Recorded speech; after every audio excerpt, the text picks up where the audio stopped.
Bienvenue sur le podcast de Bonnet et Doyen Conseil. Nous sommes Guillaume Bonnet et Jérémy Doyen, anciens banquiers privés, et nous sommes les fondateurs de notre cabinet de conseil en gestion de patrimoine. Nous souhaitons par le biais de ce podcast vous donner les clés pour gérer votre patrimoine financier et immobilier, obtenir des revenus complémentaires, maîtriser votre fiscalité et anticiper votre transmission. Si ces sujets vous intéressent, alors abonnez-vous.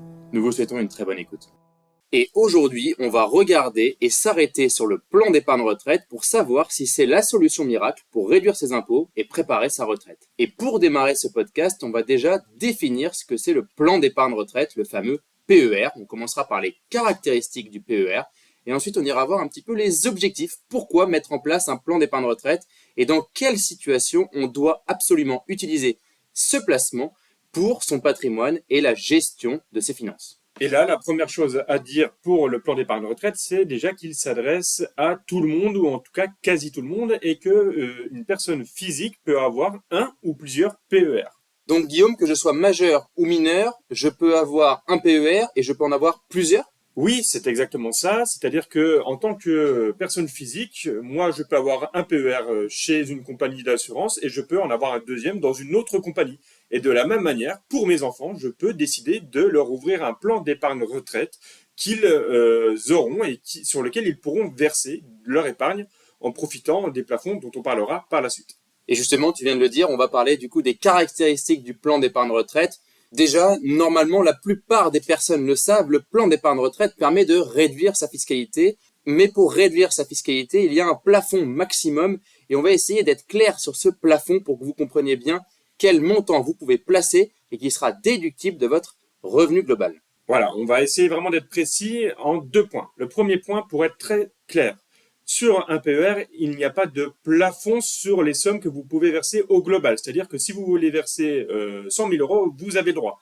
Par contre, il y a des plafonds sur les sommes qui vont vous permettre d'obtenir une réduction fiscale et c'est de ça dont on va parler tout de suite. Et ce plafond, il faut le déterminer et ce plafond, pour le calculer, c'est simple.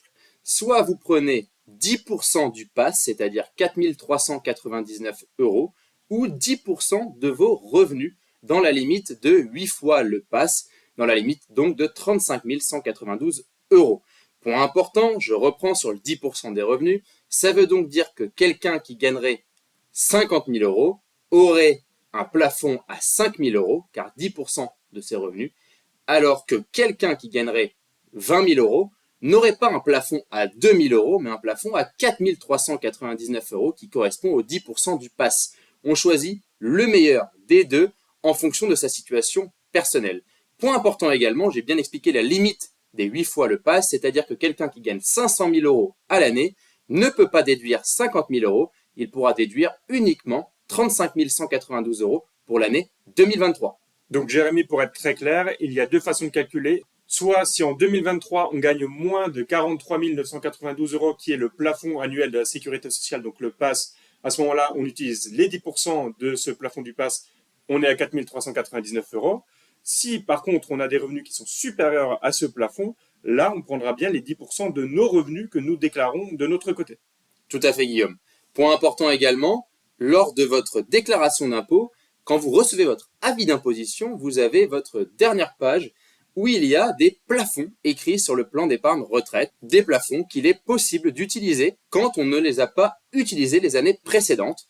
Sachez que vous pouvez donc additionner les 3 derniers plafonds au plafond de l'année 2023. Ça peut vous faire un plafond assez important pour une année en particulier. On ne conseille pas la plupart du temps d'utiliser les 3 plafonds plus le plafond de cette année en une seule fois, car il est important, et on le verra par la suite, de déduire fiscalement la tranche marginale d'imposition la plus élevée.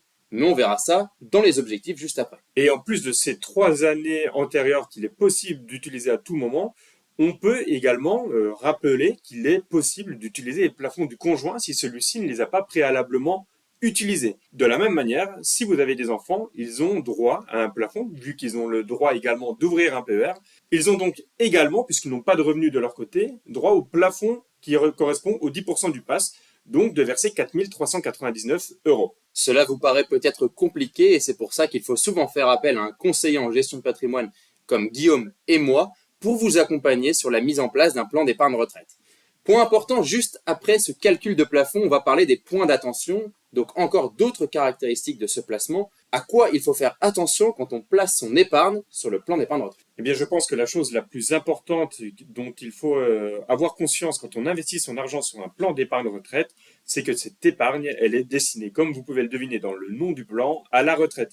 Et donc, cette épargne, elle est bien bloquée jusqu'à votre départ en retraite, c'est-à-dire jusqu'au jour où vous ferez valoir votre droit à la retraite. D'accord, Guillaume, existe-t-il des exceptions? Oui, il existe plusieurs exceptions, heureusement, qui permettent de sortir de manière anticipée.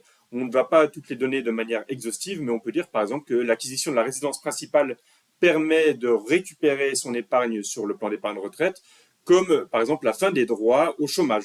Et puis après, il y a toutes les autres situations beaucoup plus compliquées d'un point de vue familial. Pour le savoir et pour connaître ces conditions, vous pouvez tout à fait vous renseigner directement sur le site impôts.gouv ou nous contacter pour en savoir plus. Point important également, quand vous retirez votre épargne et donc que vous récupérez l'épargne à la retraite, vous aurez une fiscalité à la sortie. Et là, on va en venir aux objectifs et on va bien comprendre quelle est cette fiscalité à la sortie et à quel moment vous devez placer votre épargne sur un plan d'épargne retraite lorsque vous êtes actif. Donc on en vient aux objectifs. On va prendre le temps de s'arrêter sur 4 points: la fiscalité, le placement, la retraite, l'horizon retraite et la transmission.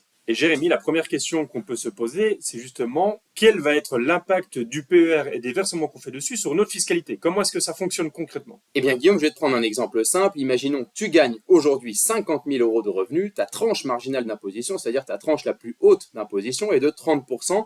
Je pars du principe que tu es célibataire, chaque situation est différente. Si ta tranche marginale d'imposition est de 30%, si tu déclares 4 000 euros et donc que tu verses 4 000 euros sur un plan d'épargne retraite, on va déduire ces 4 000 euros de tes revenus. Donc ces 4 000 euros te permettront de gagner 1 200 euros d'impôt, c'est 30% de 4 000 euros, tout simplement. Pour quelqu'un qui gagne 100 000 euros, sa tranche marginale d'imposition est à 41%. Donc s'il verse, lui, 10 000 euros, il aura 4 100 euros d'économie d'impôt. Point important, ces calculs-là, de la même manière, peuvent être faits avec des professionnels. Alors dit comme ça semble effectivement être une solution quasiment magique pour réduire ses impôts. Mais je connais l'État français et ça me semble bizarre que je puisse y gagner sur tous les points et qu'eux n'y gagnent jamais un euro. Eh bien, tu as raison, Guillaume, quand tu vas récupérer ton argent lorsque tu seras à la retraite, on va le remettre dans ton avis d'imposition et donc dans tes revenus globaux. Le point important, c'est qu'à la retraite, la plupart du temps, tes revenus sont plus faibles et donc ta dernière tranche marginale d'imposition est plus faible également. Ça te permettra d'économiser la différence entre ta tranche marginale d'imposition actuelle et la tranche marginale d'imposition à la retraite. Prenons un exemple.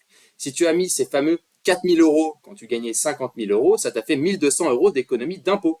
À la retraite, tu seras peut-être à une tranche marginale d'imposition de 11%, et donc sur 4 000 euros, tu seras imposé à 440 euros. Ton économie, au final, elle est à peu près de 800 euros. Par contre, point important, si tu restes sur la même tranche marginale d'imposition à la retraite, tu n'auras pas gagné d'impôt. Par contre, peut-être qu'il y a d'autres choses dans ce plan d'épargne retraite qui te permettent d'avoir d'autres avantages à en tirer. Donc là, on le comprend bien, ça commence à être intéressant à partir de la tranche marginale d'imposition à 30%. Du coup, ça ne l'est pas vraiment quand on est à 11, puisqu'on sera sûrement à la même tranche d'imposition, voire peut-être plus haut, on ne sait jamais, ni à zéro.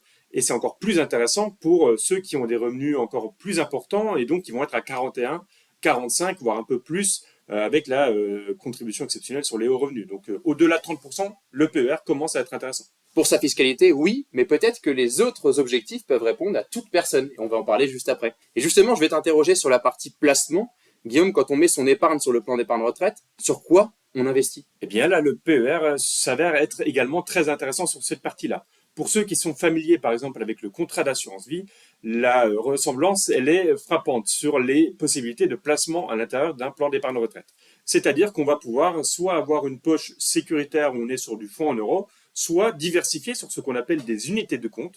Et les unités de compte, c'est tout simplement des actions, de l'immobilier papier, des obligations, du private equity ou d'autres produits qui vont permettre d'avoir une rentabilité plus importante sur nos placements que de laisser tout simplement notre épargne dormir sur des livrets. Donc là, Guillaume, tu es en train de me dire que je peux tout à fait acheter une action en direct sur le plan d'épargne retraite? Eh bien, avec certaines compagnies d'assurance, il est tout à fait possible d'avoir des actions en direct ou à travers des ETF ou à travers des fonds communs de placement. Cela me semble intéressant et après je suppose que ce type de placement est conditionné à un profil. Exactement. Quand on veut pouvoir diversifier son épargne, on doit d'abord être accompagné par un professionnel qui va faire avec nous ce qu'on appelle un profil investisseur. Ce profil investisseur, il permet déjà de déterminer l'expérience que l'on a avec les marchés financiers, avec les placements au sens large, si l'on est expérimenté ou novice, mais on va également déterminer notre profil de risque. Est-ce que l'on souhaite prendre du risque? À ce moment-là, on est sur un profil offensif ou dynamique, l'appellation peut changer selon les compagnies d'assurance ou les banques, ou alors un profil plutôt sécuritaire, voire défensif, si on a peur de perdre son argent. Il faut bien comprendre également que l'intérêt de cette diversification sur des placements va être d'aller chercher du rendement sur le long terme, puisqu'on a un horizon qui est long de toute façon. L'épargne est bloquée jusqu'à la retraite, mais en plus, on a cet avantage fiscal à l'entrée qui n'est pas pris en compte dans le rendement. C'est-à-dire qu'on a d'abord une économie fiscale et derrière, ça nous permet de faire du rendement avec les placements qu'on aura fait sur le PER. Donc on cumule les deux, et ça c'est super au niveau d'un placement de pouvoir cumuler réduction d'impôt et placement intéressant en sachant dans quoi on investit. Ça c'est important aussi. Et oui, parce que le PER, s'il a été mis en avant et si on a cet avantage fiscal, c'est aussi parce que l'État français veut qu'on puisse penser à notre retraite de manière individuelle. C'est ce qu'on appelle la retraite par capitalisation. Et là, ça nous fait rentrer pleinement dans notre troisième point sur le PER, c'est la préparation à la retraite. Et donc, c'est cette retraite qui se fait par capitalisation. Oui, tout à fait, Guillaume. Car en France, c'est vrai qu'on fait de la retraite par répartition, c'est-à-dire que sur notre salaire, on cotise à la retraite, mais par le biais d'un PER, vous cotisez pour votre propre retraite à vous-même. Ça peut sembler individuel, mais ça permet aussi de cotiser pour soi et de faire attention pour pouvoir assumer sa propre retraite. J'ai envie de dire que les deux systèmes ont leurs avantages et leurs inconvénients, et ils sont complémentaires. Donc le PER permet d'avoir une complémentaire retraite en plus de votre retraite par répartition. Donc oui, quand on a un objectif retraite, ce PER, il permet vraiment de se la préparer. Et Jérémy, justement, comment est-ce que ça se passe quand on est en retraite et qu'on veut retirer son argent? Est-ce que c'est en une fois? Est-ce que c'est un système de rente? Alors on a toutes les solutions, on peut retirer en une seule fois le capital, imaginons qu'on ait mis 50 000 euros, on peut le retirer en une seule fois, on peut le retirer en plusieurs fois, je décide de dire à l'assureur 5 000 euros tous les 3 mois jusqu'à épuisement du capital, ou en rente, et les rentes sont calculées en fonction de la table de mortalité. Certains assureurs bloquent la table de mortalité à la souscription et c'est aussi intéressant pour vous, car on a un allongement de la durée de vie aujourd'hui. Dernier point Guillaume, et je pense que c'est hyper important de parler de ce point-là, on anticipe aussi sa transmission et c'est une sorte de prévoyance, le plan d'épargne retraite dans une famille. Oui, exactement. Le plan d'épargne retraite, ça peut vraiment être considéré comme une prévoyance dans le sens où on va pouvoir aussi, à travers ce plan d'épargne retraite, désigner des bénéficiaires dans une clause bénéficiaire comme sur un contrat d'assurance vie. Ici, par contre, attention, puisque le fonctionnement va un peu différencier du contrat d'assurance vie dans le sens où c'est à la date du décès, s'il y a décès pendant que le PER est encore ouvert, que l'on va déterminer la fiscalité qui sera appliquée sur la succession et sur la transmission du capital présent sur le PER au moment du décès. Donc là, c'est quand même quelque chose qu'on ne peut surtout pas anticiper. On ne sait pas l'âge de sa mort. Donc si je meurs avant 70 ans, que se passe-t-il? Et si je meurs après 70 ans, que se passe-t-il sur mon plan d'épargne retraite? Eh bien, Jérémy, si tu meurs avant 70 ans, à ce moment-là, on sera sur l'article 990I du Code général des impôts, c'est-à-dire que tes bénéficiaires auront droit chacun à un abattement de 152 500 euros avant toute taxation. Et si c'est après 70 ans? Après 70 ans, là, c'est beaucoup moins intéressant puisqu'on aura un abattement global de 30 500 euros. C'est l'article 757B du Code général des impôts cette fois-ci. Donc un abattement qui s'applique pour tous les bénéficiaires, 30 500 euros. Et au-delà de cette somme, on est taxé selon les droits de succession et selon le lien de parenté. Attention, tout le monde pourrait se dire qu'il est intéressant de clôturer son PER à 69 ans et de verser sur une assurance vie pour bénéficier des versements avant 70 ans.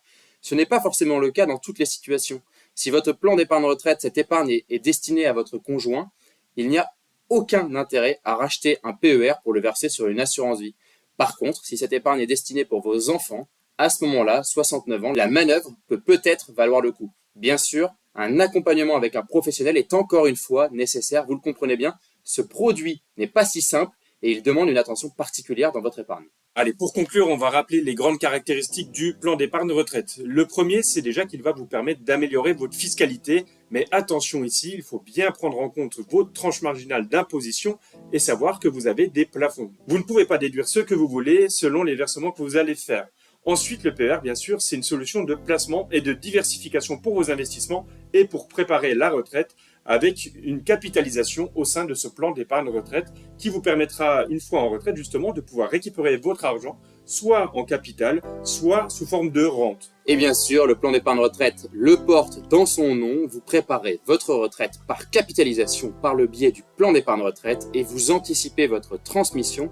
Et c'est aussi une sorte de prévoyance dans votre famille. Et si vous vous posez la question de comment investir à 20 ans, 40 ans, 60 ans, et est-ce que le plan d'épargne retraite correspond à votre situation, on a réalisé un podcast, c'est l'épisode 21, comment investir à 20, 40 et 60 ans. Et n'hésitez pas à nous dire dans la section en commentaire comment est-ce que vous préparez votre retraite ou si vous avez d'autres solutions pour réduire votre fiscalité. Si vous souhaitez prolonger la discussion, alors vous pouvez directement prendre contact avec nous sur notre site bonnetdoyenconseil.com. C'était Guillaume Bonnet et Jérémy Doyen et nous vous remercions pour votre écoute. À bientôt pour un nouvel épisode.